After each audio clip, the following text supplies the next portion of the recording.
Shri Venkateswara gold తాకట్టులో ఉన్న మీ బంగారాన్ని విడిపించి కొనబడును.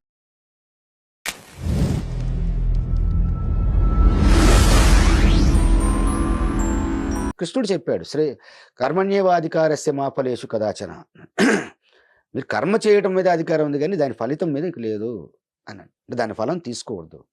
మా కర్మ ఫలగేతుర్బ్రూహు మాతే సంగోస్తని కర్మ. నేను మరి అలాగని చెప్పేసి నేను కర్మఫలం తీసుకున్నప్పుడు నేను కర్మ ఎందుకు చేయాలి అని కర్మ చేయకుండా ఊరుకోకూడదు. కర్మ చేయాల్సిందేను, కర్మ సిద్ధాంతమే. అది స్వధర్మాన్ని ఆచరిస్తూ చేయండి. కర్మఫలం తీసుకున్నారంటే నా దగ్గర రాలేరు ఎప్పటికి కూడా, నా నుంచి ఎప్పుడు మీరు దూరంగా ఉంటారు అనేటువంటిది. అంటే భగవద్గీతలో అత్యంత ఇంపార్టెంట్ శ్లోకాలు అనమాట ఈ రెండు కూడా. భగవద్గీత మొత్తం మీద మిగతావన్నీ కూడాను జ్ఞానాన్ని వీటిని ఇచ్చినటువంటివి, కానీ ఈ రెండు శ్లోకాలు భగవద్గీతలో చాలా ఇంపార్టెంట్. ఈ విషయాన్నే చెప్పాడు. వాళ్ళు ఏంటంటే ఒక జనరేషన్ నుంచి ఇంకో జనరేషన్కి వెళ్ళిపోయి మారిపోద్ది. మనలా కాదు, మళ్ళీ అంటే ఒక పొల్లు మిస్ అవ్వదు. అక్కడ అది లేదు, గురుకులాలు ఇలాంటివి లేవు అక్కడ. అది సో ఏమైపోయిందంటే ఫలం అని చెప్పేసి చెప్పాడు మా తాతగారు. ఫలం అంటే ఏంటి? తినేది. దాన్ని నెక్స్ట్ వాళ్ళకి చెప్పాలి. ఆ ఫలం ఏడుంది అని చెప్పేసి అంటే ఫలం ఎక్కడి నుంచి వచ్చింది? చెట్టు ఉండాలి. చెట్టు అంటే ఒక తోటలో ఉండాలి, ఒక అడవిలో ఉంటుంది అది. అప్పట్లో ఒక తోట ఒకటి ఉండేది. అప్పట్లో ఒక తోట ఉండేది, ఆ తోటలో ఒక చెట్టు ఉండేది. ఆ చెట్లు వచ్చేటప్పటికన్నా మంచి చెడుని తెలియజేసింది ఆ చెట్టు.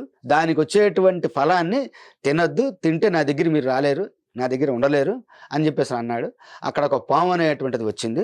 ఆ పామే సాతాను. ఆ పాము అనేటువంటిది ఎందుకని చెప్పి జ్ఞానం చేశాడు ఇతనే చెప్పింది. ఆ పాము అనేటువంటి ఉంటుందని చెప్పింది కూడా ఎవరంటే మళ్ళీ వ్యాస మహర్షి చెప్పింది. అది అది అది తినమని ఎప్పుడు చెప్తా ఉంటది. దాన్ని ఒక రోజు తినింది, దేవుడు బయటికి పంపించేశాడు. వీళ్ళందరూ పాపాత్ములు అయిపోయారంటే. సరే అంటే వాళ్ళ ఇది ఇప్పుడు పాము అని చెప్పేసి అంటే మళ్ళీ సాతాను ఎక్కడో ఉంటాడు అని చెప్పేసి అంటారు. సాతాను అంటే అది కాదు. జనరల్గా మన శివాలయానికి వెళ్తామమ్మా, శివలింగం పైన పాము ఇలా చుట్టుకొని ఉంటుంది. ఇది ఏంటంటే మన శరీర నిర్మాణం. అది మన యాక్చువల్గా మన శరీర నిర్మాణం ఇది అనమాట. పాము అది ఇది ఉండి మన రిబ్స్ ఇలా చుట్టుకొని ఉంటాయి కదా, మరి ఉండే చిన్న లైట్లో చిన్న వెన్నుపూస కిందకు వస్తుంది అనమాట.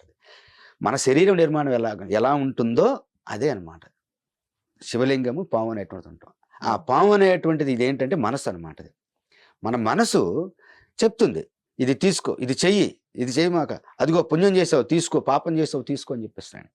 కృష్ణుడు భగవద్గీత క్లియర్గా చెప్పాడు, నీ మనసే నిన్ను ప్రేరేపిస్తుంది అది తీసుకోమని చెప్పేస్తాను. కాబట్టి నీ మనస్సుని నా మీద లగ్నం చేసి నిష్కామముతోటి, ఎలాంటి కోరిక అనేటువంటి అంటే పాపం రావాలా పుణ్యం రావాలా అనేటువంటి ఎలాంటి కోరిక లేకుండా నిష్కామంతో నువ్వు కర్మలను చెయ్యి, నీ పని నువ్వు చెయ్యి. నీ మనసు నిన్ను తీసుకోమని ప్రతిదాకా ఫలం తీసుకొని ప్రేరేపిస్తూ ఉంటుంది. నువ్వు తీసుకో, అది నిన్ను కంట్రోల్లో ఉంచాలంటే, దాన్ని కంట్రోల్లో ఉంచాలంటే దాన్ని నా మీద లగ్నం చేయి. నీ మనసు నా మీద లగ్నం చేసి నిష్కామ చిత్తుడు అయ్యి నువ్వు కర్మలను ఆచరించు. అప్పుడు ఆ కర్మ నిన్ను అంటుకోదు, కర్మఫలం నీకు అంటుకోదు. క్లియర్గా చెప్పాడు. అదే నేను ప్రేరేపిస్తుంది. అదే వ్యాసుడు కూడా చెప్పాడు. ఆ పాము నిన్ను ఆమెను తినమని ఫలం తీసుకో అని చెప్పింది. దాని మాటని తీసుకుంది, వెళ్ళిపోయాడు. ఇప్పుడు మనం ఆ కర్మఫలం తీసుకున్నామని చెప్పినట్టు భగవంతుల్లోకి ఎప్పుడు ఐక్యం కాలేం. ఇందాక చెప్పాను కదా సిద్ధాంతం, సముద్రపులో నీళ్లు తీసుకునేటువంటిది. అది ఇవే వాళ్ళకి వాళ్ళకి చెప్పింది, అది భగవద్గీతనే. కాకపోతేనంటే వాళ్ళకి బ్యాడ్ ఏంటంటే అక్కడ వాళ్ళ గురుకులాలు అనేటువంటివి లేవు.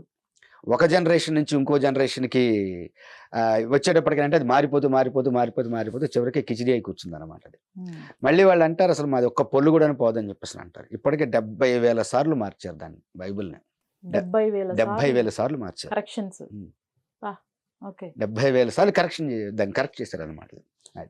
అయితే ఏంటంటే అది వాళ్ళు ఉండాలి. ఎందుకంటే అందరూ బ్రహ్మజ్ఞానం కలిగినటువంటి వాళ్ళు ఉంటే కలియుగం అంతం అనేటువంటిది కాదు. ఇలాంటి పిచ్చోళ్ళు కూడా ఉండాలి, ఇలాంటి వినాశం చేసేవాళ్ళు ఉండాలి. వాళ్ళ వల్లనే మళ్ళీ రేపు కలియుగం అనేటువంటి అంతం అనేటువంటిది జరిగి తీరాలి. అది 100%. సో దానికి చేసేటువంటి వాళ్ళు కూడా ఉండాలి కదమ్మా. విత్తు నాటేటువంటి వాళ్ళే కాదు, ఆ మొక్కను కొట్టేవాళ్ళు కూడా ఉండాలి కదా. సేమ్ వాళ్ళు ఆ బ్యాచ్ అనమాట. ఈ బ్యాచ్ ప్రతి కలియుగంలో వస్తూ ఉంటుంది. సో అలానే వీళ్ళకి బోధ చేసినటువంటి వాడు ఒకే ఒక్క దేవుడు, కాబట్టి మీరు ఇలా చేయడానికి వీల్లేదని చెప్పేసి చెప్పిన వాడు కూడా వ్యాసుడే. కాబట్టి అది పోయి కిచిడి అయిపోయింది వాళ్ళకి. అది ఇప్పుడు వాళ్ళు అనుకుంటున్న గ్రంథం అయిందనమాట అది. అయితే సార్ చివరిగా అసలు శ్రీకృష్ణుడిని మంచి ఆర్కిటెక్ట్ అంటారు, సైంటిస్ట్ అంటారు.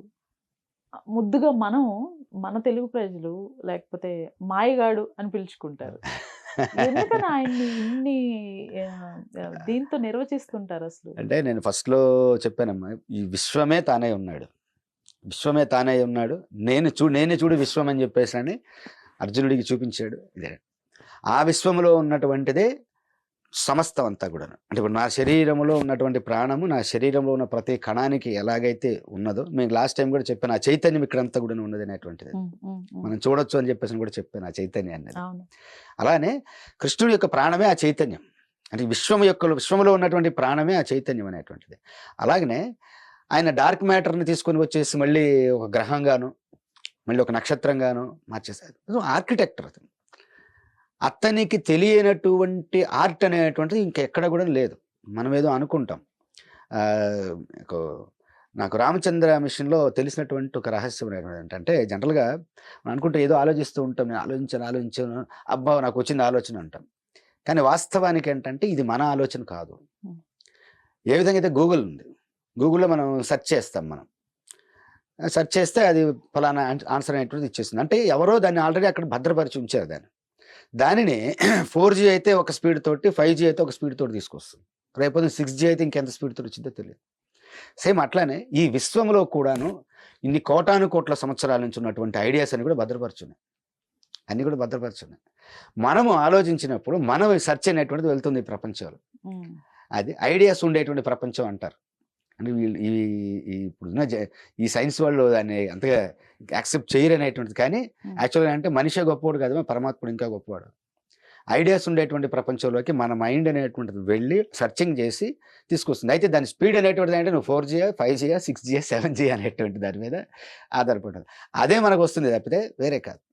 ఈ విధంగా మొత్తాన్ని కూడా ఒక సెటప్ చేసి ఉంచినటువంటి వాడు పరమాత్ముడే. సో మరి ఇప్పుడు అతను 64 కళలు అనేటువంటివి కూడా తీసుకొచ్చింది కూడా అతనే. 64 కళల్లో కూడా అతను ఉంటాడు. 64 కళలు కూడా ఆయనకి తెలుసు.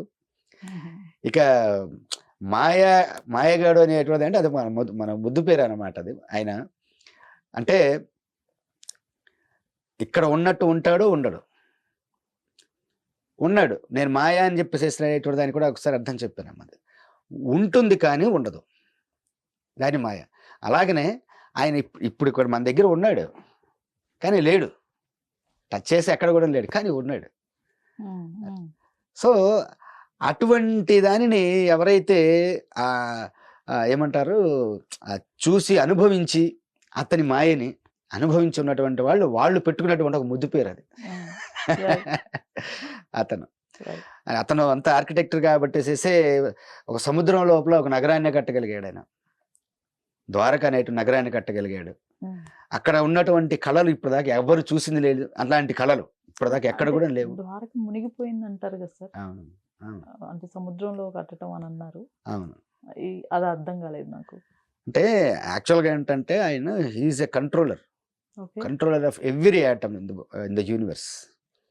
అతను కంట్రోల్ చేయగలిగాడు కాబట్టేసేసే, అతను సముద్రాన్ని కంట్రోల్ చేయగలిగాడు కాబట్టేసేసి సముద్రంలో కట్టగలిగాడు దాన్ని.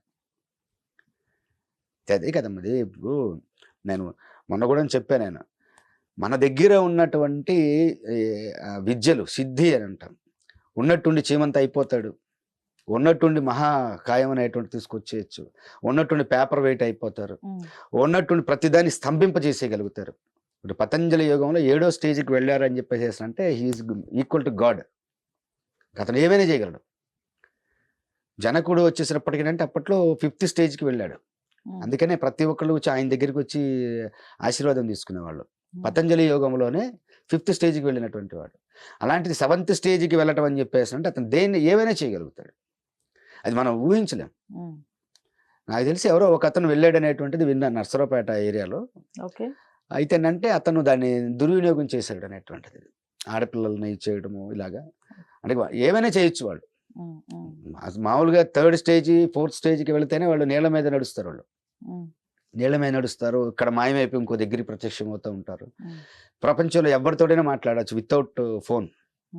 ప్రపంచంలో ఎవరితోడైనా వాళ్ళు కమ్యూనికేట్ చేస్తూ ఉంటారు. ఇప్పుడు వీళ్ళు టెలిఫోన్లని అదే ఇదని తీసుకొచ్చారు. అది అలాంటి విద్యలు ఉన్నాయి మన దగ్గర. సేమ్ మరి వాటన్నిటికీ ఆ విద్యలన్నిటికీ కారణభూతమైనటువంటి వాడు శ్రీకృష్ణుడు. ఇంకా అతన్ని మించినటువంటి ఆర్కిటెక్ట్ ఎవరు ఉంటారమ్మా? ఆయనే పరంధాముడు, పరమాత్ముడు, సమస్తం పరబ్రహ్మ సమస్తం ఆయనే అనమాట అది.